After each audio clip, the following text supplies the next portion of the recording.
Mesdames et messieurs, bonsoir. Au sommaire de cette édition. Ebola est en net recul à Kouroussa et Sigiri. Pas de nouveaux cas enregistrés dans ces derniers temps dans ces deux préfectures. Les femmes s'engagent dans la lutte contre la corruption. Elles envisagent de combattre ce fléau qui freine notre développement. Le Sili prendra part à la CAN. Les supporters guinéens sont plus que jamais déterminés à soutenir l'équipe nationale lors de cette compétition. C'est tout pour les titres. Dans quelques instants, les détails. Bonsoir à tous et bienvenue dans ce journal que nous ouvrons par ce communiqué du bureau de presse de la présidence de la République. Dans le cadre du renforcement des liens d'amitié et de fraternité existants entre la République de Guinée et la République d'Afrique du Sud, son Excellence Jacob Zuma, président de l'Afrique du Sud, effectuera du lundi 12 au mardi 13 janvier 2015 une visite de travail et d'amitié à Conakry. À cette occasion, le chef de l'État, professeur Alpha Condé, offrira un déjeuner à son frère et ami, le président sud-africain Jacob Zuma. Sont conviés à prendre part à ce déjeuner prévu à partir de 10h30 au palais Mohamed V, les personnalités ci-après.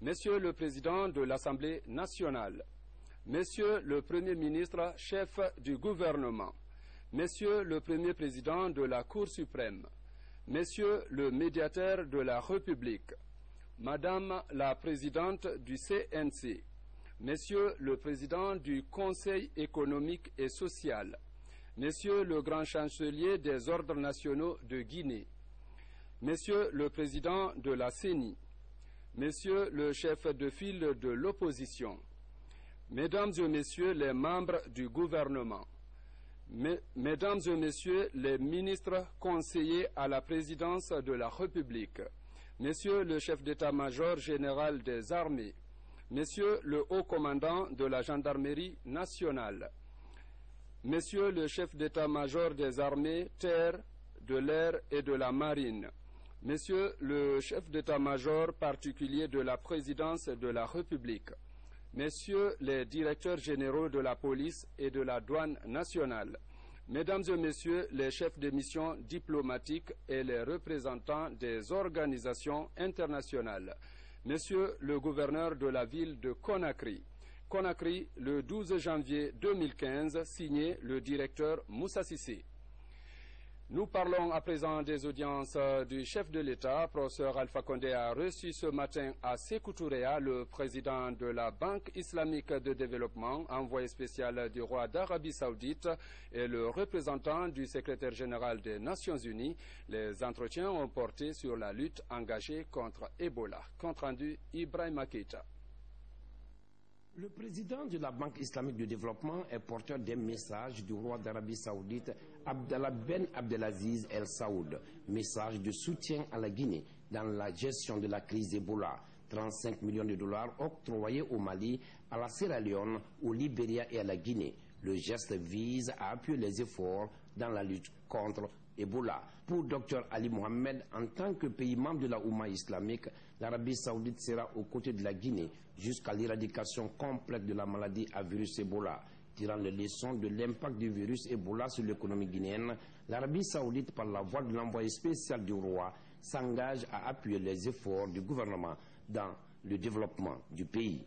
La Banque islamique appuiera et mobilisera tous ses efforts pour contribuer au financement de la construction des infrastructures, à savoir ici la route qui lie la Guinée au Mali, c'est d'Abola Kouroussa, et aussi l'autre route de l'autre côté qui lie la Guinée au Libéria, vers Massantan. Et il s'engage aussi que la banque contribuera et participera au financement de la distribution de l'électricité en Guinée et à Conakry pour permettre aux barrages de fonctionner comme cela a été souhaité par M. le Président de la République. Donc cet engagement, il le prend à Conakry ici et dès aujourd'hui qui mobilisera tous ses efforts pour permettre à ces engagements que ce soit des engagements réalisables et exécutés dans le meilleur délai. Dans sa réponse, le chef de l'État a apprécié les efforts de ce pays frère et ami dans la lutte contre Ebola. C'est pourquoi il a rendu hommage au roi Abdallah Ben Abdelaziz Al Saoud. En outre, le président de la République, professeur Alpha Condé, reconnaît que l'Arabie Saoudite intervient dans plusieurs domaines de développement. Pour le chef de l'État guinéen, cette intervention de qualité vise l'amélioration des conditions de vie des populations. En tant que président de la BID, avec qui on a des projets importants qui sont financés actuellement, comme les écoles professionnelles et l'hôpital, dans l'innovation de l'hôpital Donka. Nous savons qu'il a été toujours engagé, qu'il est encore davantage engagé pour nous aider pour les infrastructures énergétiques et routières. Et nous espérons donc qu'on va aller très vite avec la BID. Nous avons pris avec lui l'engagement d'organiser le sommet du WAF, mais nous espérons que dès que nous allons tourner la page de l'Ebola, nous pourrons organiser ce sommet comme nous l'avons promis. À la tête d'une importante délégation, le représentant spécial du secrétaire général des Nations Unies pour la lutte contre le virus Ebola en Sierra Leone, au Libéria et à Guinée a été reçu par le président de la République. Ismaël Ould Cheikh Ahmed et sa suite sont venus évaluer les efforts de la Guinée dans la lutte. Des centres de traitement en passant par les dispositifs de prévention pour l'ouverture prochaine des classes en Guinée. Tout a été évoqué au cours de cette audience ici à Séroutoria. Des efforts du reste appréciés par le diplomate onusien. Nous avons appris beaucoup de choses, nous avons été très contents de voir à quel point le président lui-même est informé et il est intéressé, il suit la crise avec beaucoup d'intérêt. Nous savons aussi que cette crise a fait beaucoup de dommages sur l'économie et c'est un pays qui était en pleine reconstruction mais qui en a souffert et notre intérêt à tous c'est de faire tout pour que cette crise se termine le plus tôt possible. Nous avons en place des équipes, vous allez voir que notre présence va être renforcée au niveau des districts, c'est quelque chose sur lequel son Excellence le Président a insisté. Nous allons renforcer notre présence au niveau des districts. Nous n'allons pas être présents seulement à Conakry, mais dans l'ensemble du territoire. Nous allons faire la campagne avec le gouvernement pour nous assurer que tous les cas sont détectés, sont isolés, que les chaînes de contamination sont aussi de plus en plus claires pour nous. Le secrétaire général des Nations Unies est personnellement engagé et je peux vous dire que parmi les questions qu'il a sur son bureau chaque jour, c'est la question d'Ebola. La Guinée est aujourd'hui en meilleure position qu'elle ne l'était il y a un mois. Il y a en place des équipes, il y a en place plus d'épidémiologistes, mais nous ne sommes pas encore là. Il ne faut surtout pas qu'il y ait de la complaisance, il ne faut surtout pas qu'il y ait du relâchement. Nous devons aller de l'avant. Appréciant l'apport des partenaires dans la lutte, notamment celui du système des Nations Unies, le président de la République, professeur Alpha Condé, a invité à nouveau les Guinéens à faire preuve de vigilance et d'accepter volontairement de déclarer les cas suspects et leurs contacts. Il est évident que nous ne pouvons vaincre l'Ebola que si nous-mêmes nous coopérons. Donc c'est l'action de la communauté qui est très importante. Nous avons encore des résistances dans certaines préfectures. Nous avons fait un réunion avant-hier à Koya, donc il faut réellement que tout le monde se mobilise pour qu'on ne cache pas les malades et qu'on puisse rentrer partout et qu'on évite que tous les contacts soient pris en compte. Nous devons respecter l'urgence sanitaire qui consiste à éviter le grand rassemblement. Je pense que c'est extrêmement important. Et pour guérir l'Ebola, ça dépend d'abord de nous. Les autres peuvent nous aider, mais si la communauté s'engage, nous pourrons tourner rapidement la page de l'Ebola. La prévention, à travers le respect des règles d'hygiène et le conseil des médecins, sont des passages obligés pour vaincre définitivement le virus. Comme je vous le disais dans les titres, les cas notifiés de la fièvre Ebola reculent à Kouroussa et à Sigiri. Ces derniers temps, aucun cas n'a été confirmé dans ces deux préfectures.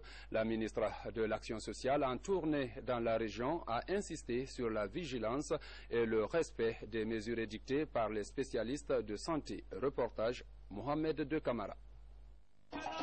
La ministre de l'Action sociale, de la promotion féminine et de l'enfance poursuit sa tournée de sensibilisation contre le virus Ebola dans la savane guinéenne.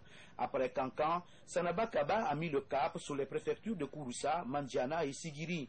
Ici à Mandiana, aucun cas d'Ebola n'est encore notifié depuis le début de l'épidémie, contrairement aux préfectures de Sigiri et Kouroussa où la maladie est à bout de souffle.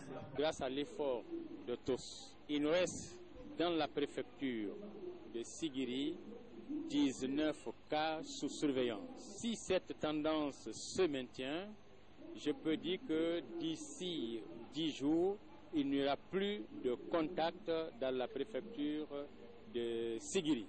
Nous avons 0 cas suspect, 0 contact à suivre et il n'y a aucun malade en traitement dans les centres. Sur place, autorités et partenaires multiplient les efforts pour éradiquer définitivement ce virus qui a tué 18 personnes à Sigiri et 9 à Kouroussa. La chose fondamentale que cette mission nous apporte, c'est parce qu'elle nous dit que cette maladie est une réalité.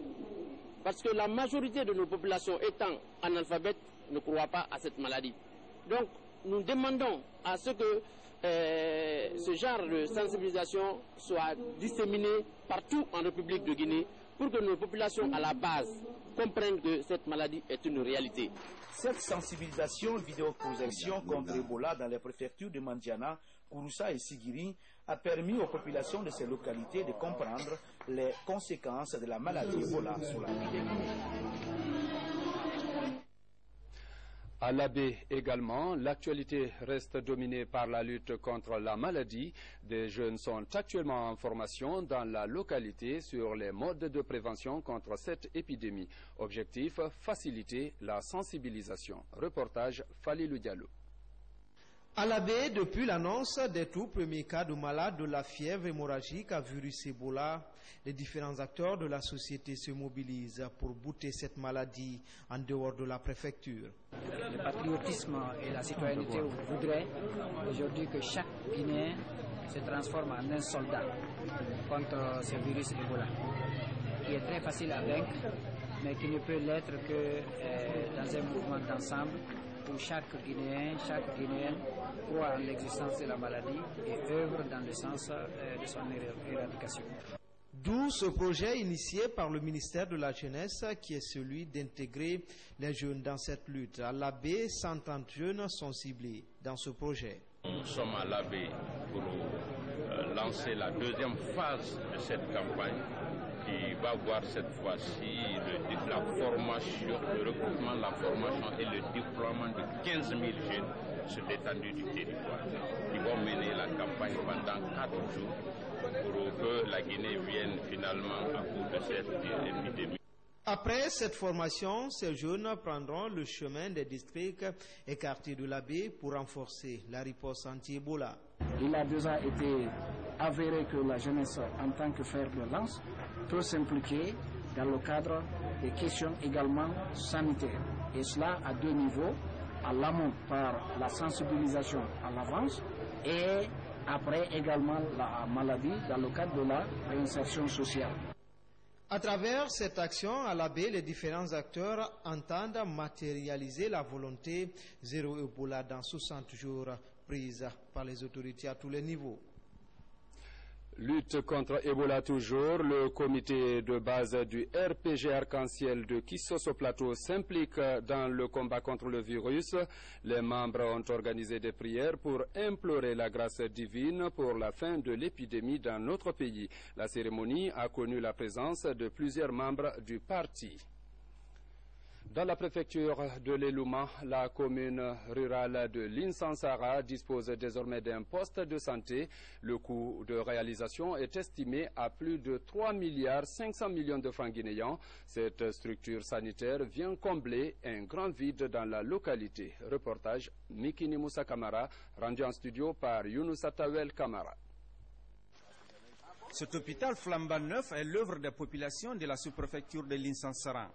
Sa construction a coûté plus de 3,5 milliards de francs guinéens. La pose de sa première pierre a été effectuée en 2011 par les ressortissants de cette localité de la préfecture de l'Elouma. Les travaux de cet établissement sanitaire restent bloqués par manque de moyens financiers. Seul l'État qui peut nous venir en aide pour terminer ce bijou afin qu'il soit fonctionnel. À l'Abbé, il n'y a pas ce bâtiment pareil. Ce bâtiment a été réalisé pour créer quelque chose qui peut servir toute la moyenne Guinée. Le centre de santé de l'Insansaran dispose 6 salles d'hospitalisation, dont 3 pour hommes, 6 toilettes internes, un bureau d'infirmerie, une salle de soins internes, une salle d'accouchement, une pharmacie interne, une salle de réception et un bureau.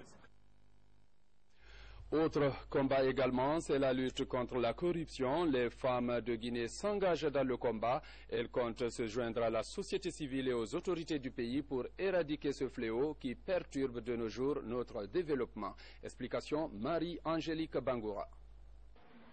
Rompons la chaîne de corruption pour une Guinée sans Ebola. C'est la trame autour de laquelle s'articule cette rencontre. Une rencontre axée sur la femme face au défi de la corruption et la malgouvernance. Quelle stratégie? Nous avons pensé, dans le cadre des journées que nous avons initiées, d'associer sur toute la longueur les femmes en matière de prévention dans la lutte contre la corruption. La rencontre a permis aux participants venus des antennes régionales de l'Agence nationale de lutte contre la corruption d'échanger sur les modes de prévention et de détection des cas de corruption et surtout sur la participation de la femme pour rendre plus efficace la lutte contre le fléau. La Guinée a un atout parce que nous avons beaucoup d'organisations féminines en place déjà. Il suffit tout simplement d'orienter les actions de ces femmes-là dans la lutte contre la corruption, de les identifier à la cause de la lutte contre la corruption, de les motiver pour que la lutte contre la corruption soit aussi une préoccupation féminine de façon très marquée, de façon très manifeste, et je pense qu'avec ça, les femmes pourront peser dans la balance et pour la réussite.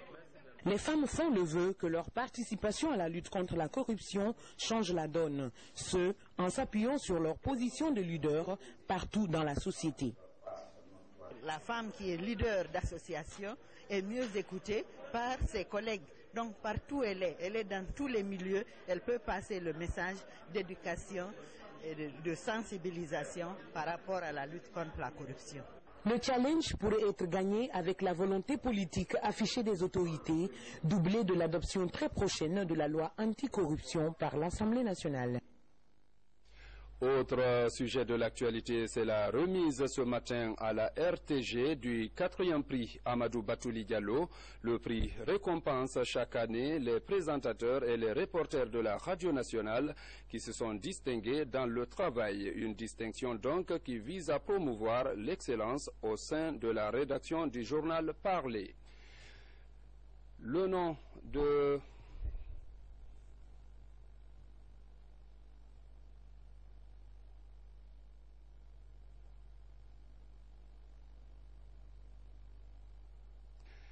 Le nom de René Caillé vous rappelle certainement d'un cours d'histoire. Cet explorateur français en mission en Afrique a fait escale à Kouroussa, tout comme dans d'autres préfectures du pays. C'était en juillet 1827.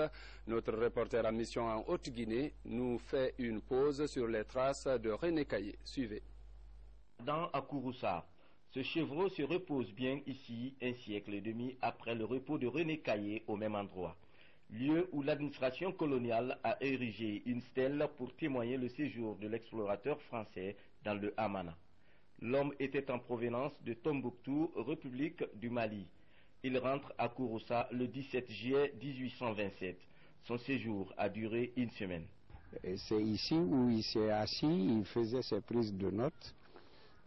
Quand il avait fini de contempler le Niger et puis les populations, voilà, donc à l'honneur de son passage ici, on a fait cette stèle. Au cours de son séjour dans la ville de Kouroussa, René Caillé a été accueilli à bras ouverts par la population. Chaque fois qu'il se déplaçait pour connaître les réalités de la ville, il retournait toujours à son lieu de repos, occupé à l'époque par des arbres. Franchement, je crois que ce n'était pas aussi chaud que ça, entendu que c'était des populations de différentes couleurs d'abord, la couleur blanche et la couleur noire. Deuxièmement, il a été présenté comme un arabe. On a pensé que c'était un étranger qui venait élire domicile, alors que lui, il avait une autre mission. En accueil, on lui a donné un terrain. Bon, il n'a pas refusé non plus, mais il n'a pas dit non plus qu'il ne viendra pas.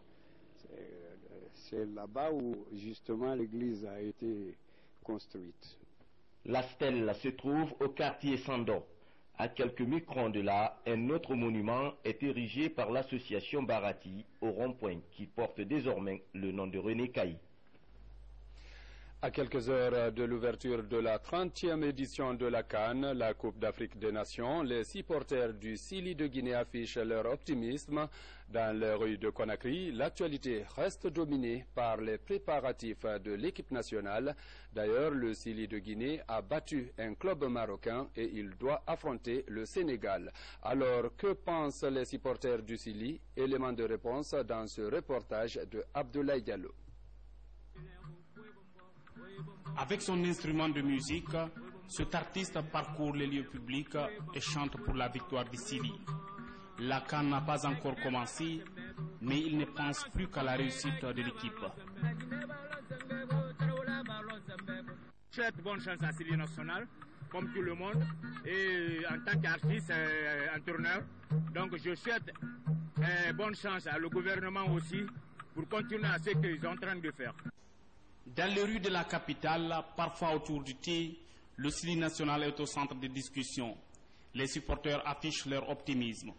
Mardi 20 janvier, la Guinée va affronter les éléphants de la Côte d'Ivoire. La Côte d'Ivoire, c'est pas facile, c'est pas tout facile, mais on doit être engagé avant d'affronter la Côte d'Ivoire. Mais le Sili du passé et le Sili du présent, c'est pas la même chose.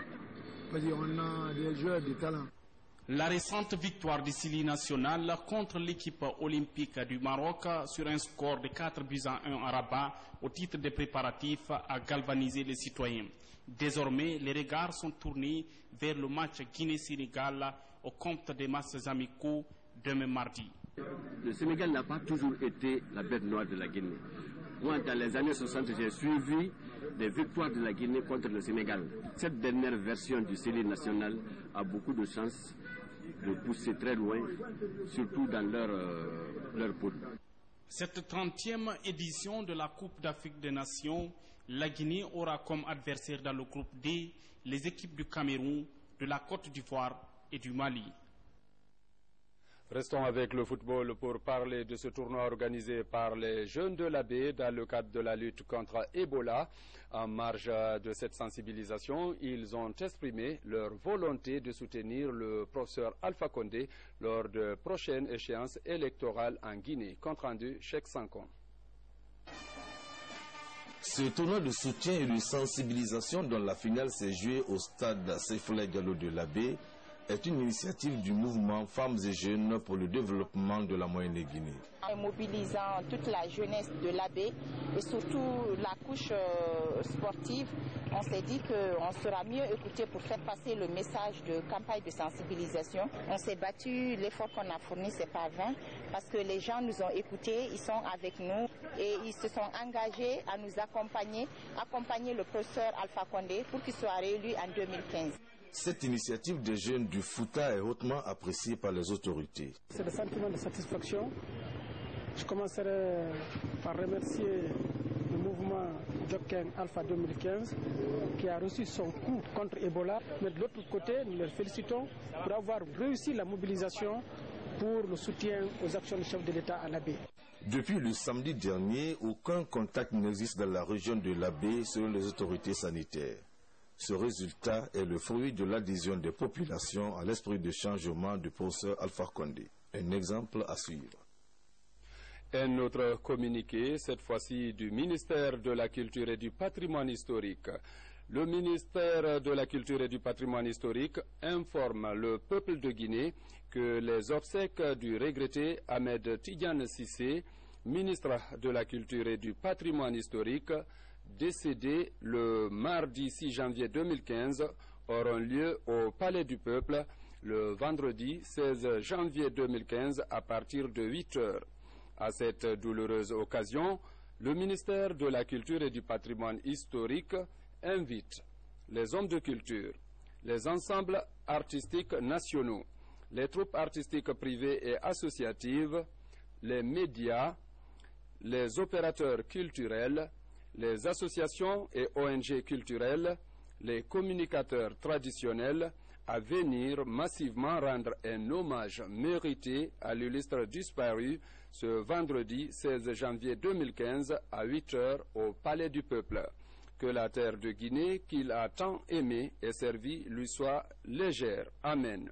Signé Elhadj Laye Sidibé. Mesdames et messieurs, c'est tout pour cette édition. Merci de l'attention et bonsoir.